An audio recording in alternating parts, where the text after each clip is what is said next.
Plus de 70% de la population est en déficit de sommeil de nos jours.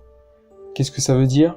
Que d'après plusieurs études, en moyenne, les Français dorment 6h58 par jour, alors que l'année dernière c'était 7h, et l'année encore avant c'était 7h03.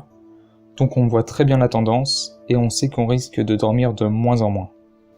C'est Théo, et bienvenue dans le 4e épisode de la série Une vie vertueuse, disponible sur SoundCloud et YouTube. Oui, le sommeil c'est un sujet essentiel, et aussi hyper basique. Mais les choses essentielles sont basiques la plupart du temps, et c'est grâce à ça d'ailleurs qu'on peut se rendre compte à quel point elles sont essentielles. Donc pourquoi je vais parler de dormir aujourd'hui ? D'abord, comme je l'ai dit, parce que c'est essentiel, et donc si c'est essentiel, j'ai envie d'en parler. Et aussi parce que c'est quelque chose qu'on fait tous les jours, tous. Mais je vais en parler aussi parce que c'est la base. C'est la base de mes bonnes journées, et j'imagine que c'est aussi la base des tiennes. Après avoir bien dormi, on est bien. On est chaud, tu vois, ça met de bonne humeur. Malheureusement, ça se passe pas comme ça la plupart du temps. Pour toi, comme pour moi, ou pour le charcutier ou le président. Il y a un manque de sommeil général. Même s'il y a de grosses disparités entre les personnes, entre ce qu'on appelle les gros et les petits dormeurs, sans parler des enfants ou les bébés même, les bébés ils peuvent monter jusqu'à 18 heures de sommeil par jour. Mais de toute façon, ils écouteront pas mon podcast. Les adultes, donc, varie entre 6 heures et 10 heures de sommeil nécessaires, en gros pour prendre large. Donc c'est rageant pour les gros dormeurs déjà, parce que j'en fais partie, on a l'impression de gâcher notre temps, ou d'en perdre plein, même si on sait que c'est pas le cas. Bref, c'est rageant parce que, surtout par rapport aux gens qui ont besoin que de 6-7 heures pour être en forme, alors que nous on a besoin de 9, surtout quand tu veux faire plein de choses dans ta journée, etc. Après, cette durée, j'imagine, doit varier en fonction de ta corpulence, de ton poids, ça j'en suis pas sûr. Par contre, ce dont je suis sûr, c'est qu'il y a un facteur génétique. Par exemple, dans toute ma famille, on dort beaucoup. Mais au final, on manque tous de sommeil. Donc plusieurs choix s'offrent à nous dans cette situation de manque de sommeil. Soit on dort autant qu'on en a besoin, on sacrifie du temps du coup sur d'autres choses, mais bon, on est bien au réveil. Soit on dort moins, on sacrifie un peu du sommeil, et donc on profite de d'autres choses. Et la journée par contre on est dead, surtout si on fait beaucoup d'efforts physiques et intellectuels. Et donc au final qu'est-ce qui se passe ? La plupart des gens choisissent le choix 2, où on sacrifie notre sommeil. On peut penser que l'effet d'habitude peut nous faire nous contenter de 6 heures. Mais en fait non, enfin des études le prouvent. Si par exemple on dort 1h30 ou 2 heures de moins que ce qu'on devrait, au bout de 5 jours c'est comme si on avait fait une nuit blanche. Donc les nuits blanches, ça vous rappelle peut-être des souvenirs. Ça m'est arrivé aussi de pas dormir pendant 40 heures. Alors oui, ça a rien de fou, et certains ont fait bien pire. Mais bref, c'est horrible. C'est comme si on avait fait du mal à notre corps et à notre cerveau. T'as mal à la tête comme une gueule de bois, t'as l'impression d'avoir cassé ton cerveau. Et puis moralement, ça me cause un problème de manquer de sommeil. Juste, c'est pas normal. Parce que dormir, ça sert à plein de choses. On se répare physiquement, mentalement, mais aussi on fait une sauvegarde des événements de la journée. On enregistre ce qu'on a appris, les bons moments, on optimise les efforts de la journée en fait. Si on dort pas assez, on gâche certains efforts. Si par exemple t'as appris pendant 4 heures dans ta journée, peut-être que seulement 3 seront retenus. Et ce chiffre va diminuer au fil des jours. Donc ouais, ce qu'il faut c'est optimiser notre sommeil pour qu'il fasse son taf comme il faut. Et là je propose 2 choses.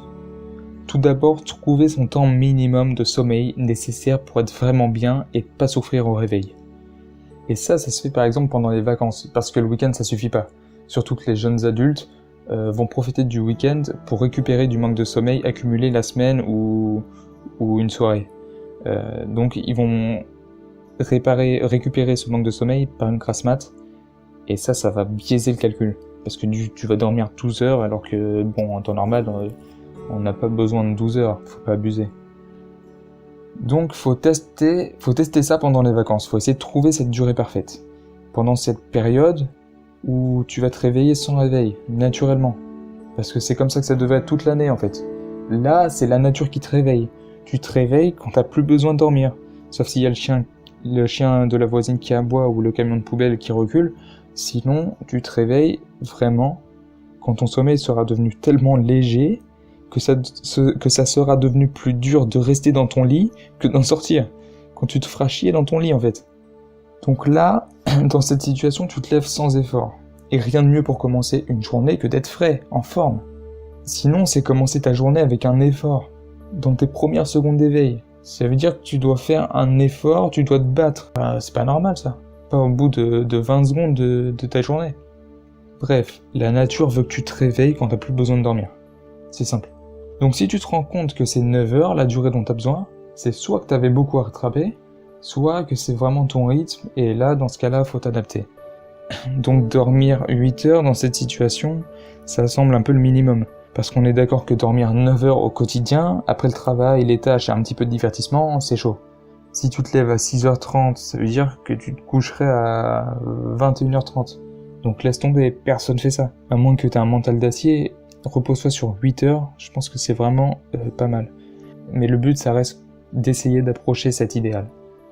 C'est dur, et ça l'est encore plus pour ceux qui souffrent d'insomnie. Donc si t'en souffres pas, profite de cette chance, parce que beaucoup de monde en souffre. Et donc la deuxième chose pour optimiser son sommeil, donc la première c'était de connaître vraiment ses besoins et connaître cette durée minimum pour être bien. Donc la deuxième chose, c'est de stopper les écrans avant de dormir. Donc là encore c'est un truc de base, que tout le monde n'arrête pas de dire et qui casse bien les couilles.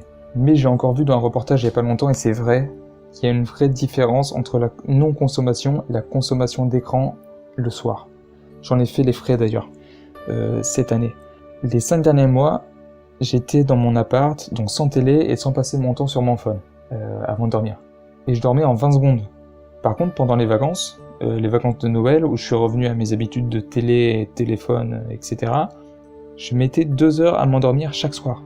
Et ça pendant 3 semaines, et par contre, au moment où je suis revenu chez moi, sans télé ou équivalent, ces 2 heures que je mettais à m'endormir ont diminué, et puis ils sont passés à 1h30, 1h, et jusqu'à disparaître. Donc la seule raison que j'ai trouvée à ça, c'est le fait que la lumière bleue projetée par les écrans diminue la production de mélatonine, qui est l'hormone du sommeil. Quand je dis diminuer, c'est pas diminuer de 80%. C'est juste diminuer de 25%, mais ça, rien que ces 25%, ça va jouer énormément. Donc l'effet dure 2 heures. Ça veut dire qu'il faut lâcher son phone 2 heures avant de dormir pour être serein en gros. Après, si tu t'endors direct, même avec ton phone dans les mains, t'es pas forcé de te restreindre. Tout ça, encore une fois, ça peut paraître banal, mais comme je l'ai dit au début, ça a été une révolution pour moi cette année de comprendre l'importance et la vérité cachée derrière les choses banales. Donc, c'est banal mais important. Après, chacun décide de l'importance qu'il veut donner au sommeil. Mais ça fait partie de la santé, ça touche tout le monde, c'est universel. Et pour moi, ça fait partie des choses qui petit à petit te fait te sentir bien. En commençant par le fait d'être en forme dès le réveil. Bien dormir, on peut l'associer au bien-être et au confort mental, et même à l'image que j'ai de la vertu, et que tu as peut-être de la vertu. C'est-à-dire que si je dors suffisamment, je serai comme fier, parce que tout ce que je raconte dans cette série, au final, c'est au nom du fait d'être fier de ce qu'on fait. Au fait de se mettre au service de soi-même, et ça, on en retire de la satisfaction, et ça fait être bien, tout simplement. N'oublie pas qu'on dort de moins en moins. Et pour plein de raisons. La société, blablabla, tu vois ce que je veux dire. Et donc, à contre-courant, pose-toi la question de l'importance du sommeil et la santé pour toi. Parce que, vraiment, ça peut changer ta vie si t'es en déficit de sommeil.